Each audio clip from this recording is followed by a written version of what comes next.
Hi everyone, I'm Angie Bailey, And I'm Aurora Newton. and we're Ask the A Team. We are. And today we're going to talk a little bit about safety. Yeah. Yeah. So recently, someone we know, their daughter is away at college, and they had an incident, a scare, where they were walking alone on the campus. It was late, obviously very dark out, and they were chased by someone.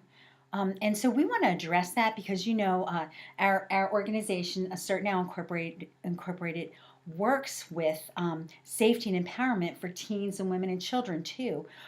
But college students are, and so we're really going to focus this for college students. College students are really almost like a captive target. It's like that old expression, like shooting fish in a barrel. Like they're there, and it's a very real targeted audience, if you will, for predators. And so this is not to scare anyone. This is not to make you paranoid and think there's a bad guy around every corner or under every rock, but it is really to give you some tools to think about. Yes.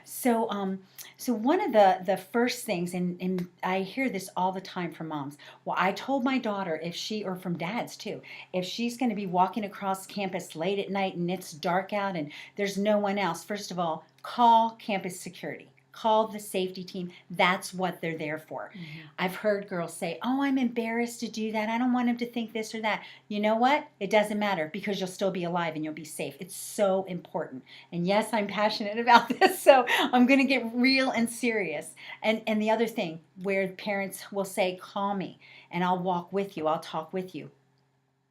Don't ask them to call you while they are walking. It takes away from their intuition around them. It is distracting. If you want them to do that, have them call you before they leave, Yes. and then have them call you when they get get to their destination. That's right. Do not distract them on the phone because then they're not going to be completely cognizant of what's going on around them. Mm-hmm. So those are just two very simple things. Call campus security. Don't walk alone. Find someone. There's always someone. Mm-hmm. It's better not to have your homework done than to have a funeral. Yeah, absolutely. Absolutely. This past week, I had the honor of teaching a Bible study on the campus of the University of Dayton. And as I was standing outside, I had my husband drive me over because we just live right around the corner, and I knew I would have to park far away from it. And it was yucky and rainy and all this kind of stuff. So I was like, "Hey, you just drop me off, and I'll text you when we're done." And so I was standing outside waiting for him, and by a lit building, there was plenty of hustle and bustle around. There was, yes, it was, and as I was standing there, I was thinking of this particular situation with our friend's daughter, and then I was watching the young ladies come out and walk, and I was thinking, it's not too late right now, but we've just had the time change, right? And so it gets, and so I think it sneaks up on me, sunset, and I was watching these young ladies, and they would walk, and where they were walking, they were just walking into darkness, even more so, and it just wasn't very well lit. There's a cemetery over there. And it was just this area, and I was like, oh Jesus, just protect them. Hopefully they know these safety tips and they are aware of their surroundings. But that's, take a friend with you. Get personal safety instruction. Right. What to do if you are found, because you can still follow every safety tip out there and still find yourself in a situation. So it's always important to know what you can physically do to protect yourself as well. It's so important. So important. So just always be aware of what's going on around you, what you can do with your body, maybe how you carry your bag, what kind of bag you carry, stuff like that, because little things, right? Like That's that right. can be used against you. How you carry your body. Yes. Yeah, just Cross that body. alone. Yeah. Just Mm-hmm. how you carry your person.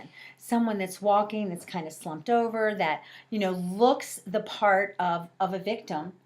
And we might not even realize we do, but if you look at your body language, many times that says to someone who's thinking about this, who wants to pray, says, oh, they're an easy target. So those women that walk with their shoulders back, head up, eye contact, determined. Now, not like you want to kill somebody, but a determined walk. You know, those things are very important. And Angie, I love how you said use what's on your body, because again, I have moms that will ask, oh, should I get them pepper spray? Should I get them a taser? You know what? That those are all good weapons that can be used. But I have found that many times those can be used against you. But the weapons you have on your own body, your feet, your knee, your hands, those are all things that can be used for you in that situation. And like Angie said, there is instruction out there, and there are so many different programs out there. You could literally do every single one and not feel like, oh my gosh, not this again, because you're being empowered every time. We would love to come out. If you have a daughter, if you have kids, if you're a group of women and you just feel like you need that empowering, just call us, email us, send us a private message, whatever. But we would love to come empower and equip you. Some things I won't share on here because we only teach them to women and children. Like maybe you can find it somewhere else, but I don't like to give the enemy an upper hand. Yeah, absolutely. Absolutely.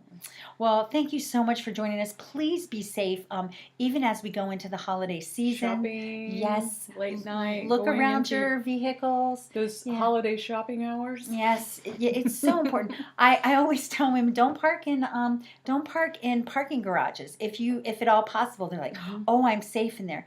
Not the safest choice. It's not the safest choice. A well lit area where there are lots of people around and where you can see around your vehicle. And I always keep my keys like in my pocket, There you especially go. if I'm walking somewhere like that. And I learned a long time ago. There you go. Keep your keys, if you put them like in between your fingers, like that's a weapon right there. Plus you got your little panic button of your alarm on your car. Yeah. That always, helps too. Yeah. So. I always hit that. That's a good. I know we're probably going a little bit long, but that's important too. Before I ever get to my vehicle, I always hit that, because if there would be somebody hiding around your vehicle, it'll alarm them. Yeah, That's right. Absolutely. Yeah. Absolutely. All right. Well, if this has helped you in any way or can help anyone you know, especially those young ladies out there, please like or share. And don't forget to follow Ask the A-Team. Bye, Bye, guys. guys. Stay safe.